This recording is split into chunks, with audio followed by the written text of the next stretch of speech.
Hapa nina maswali ya mubiblia ambayo ninataka kuiuliza, lakini nitakuwa ijibia, ila ningeomba ushirikiano kwa yale ambayo nimeyasahau. Mnaweza kuniandikia hata mkomenti, unaniambia hiki umekisahau. Kwa hiyo mnaweza nipatia ushirikiano kwa yale ambayo nimesahau, mnanikumbusha. Swali ya kwanza, katika Agano Jipya, nani aliyemponya macho kipofu aliyeitwa kwa jina la Bartimayo? Yesu. Yesu ndio mwenye aliponya kipofu. Ule kipofu jinake Bartimayo, Yesu ndio mwenye alimponya. Swali ya pili, ni nani aliyetawala ufalme wa Israeli badala ya mfalme Sauli? Badala ya mfalme Sauli, nani mwenye alitawala Israeli? Mwenye alitawala Israeli ni Daudi. Kwa hiyo kama haukuwa na unajua mwenye alitawala Israeli baada ya Sauli ni Daudi.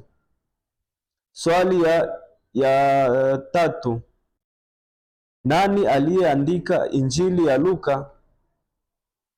Luka mwenyewe ndio mwenye aliandika Injili yake. Hizi maswali uzibane vizuri ili usiendake mkanisa wanaziuliza unazikosea na ushazisikia hako. Luka mwenyewe ndio mwenye aliandika Injili yake. Swali ya ine, wapi Yesu alifufuka kutoka kwa wafu? Alifufuka mumuji wa Israeli wa Yerusalemu. Mumuji wa Yerusalemu ndio kwenye Yesu alifufuka kutoka kwa wafu, pale ambapo walikuwa wamemuzika. Baadaye ya siku 3 akafufuka Yerusalemu. Swali ya 5, Yesu aliambia wanafunzi wake, ninyi ni nini? Yesu aliwaambia kwamba wao ni nuru ya ulimwengu. Swali ya 7, ni matunda gani ya Roho Mtakatifu? Matunda ya Roho Mtakatifu ni upendo. Kwa hiyo kama hauna upendo, jua kwamba hauna matunda kabisa ya Roho Mtakatifu. Na Yesu alituambia tupendane. Pasipo upendo hamuna amani.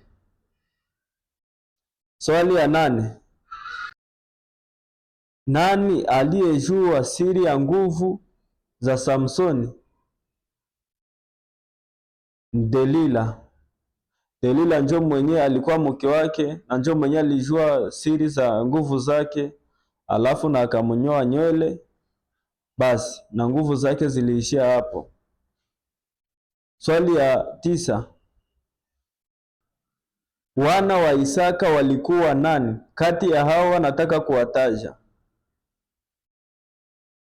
1, Esau na Yakobo; 2, Daudi na Sulemani; 3, Ismaele na Esau; 4, Kaini na Abeli. Hapo ni kwako sasa. Maana ujikaze hiki usikishinde kwa wale wana wa Isaka. Usishinde kabisa na boni chance. Na hapo ukigundua kitu chenye nimekosea, basi na kuomba unikumbushe, na mimi niko binadamu naweza kukosea. Na kuomba unikumbushe, tushirikiane kwa pamoja.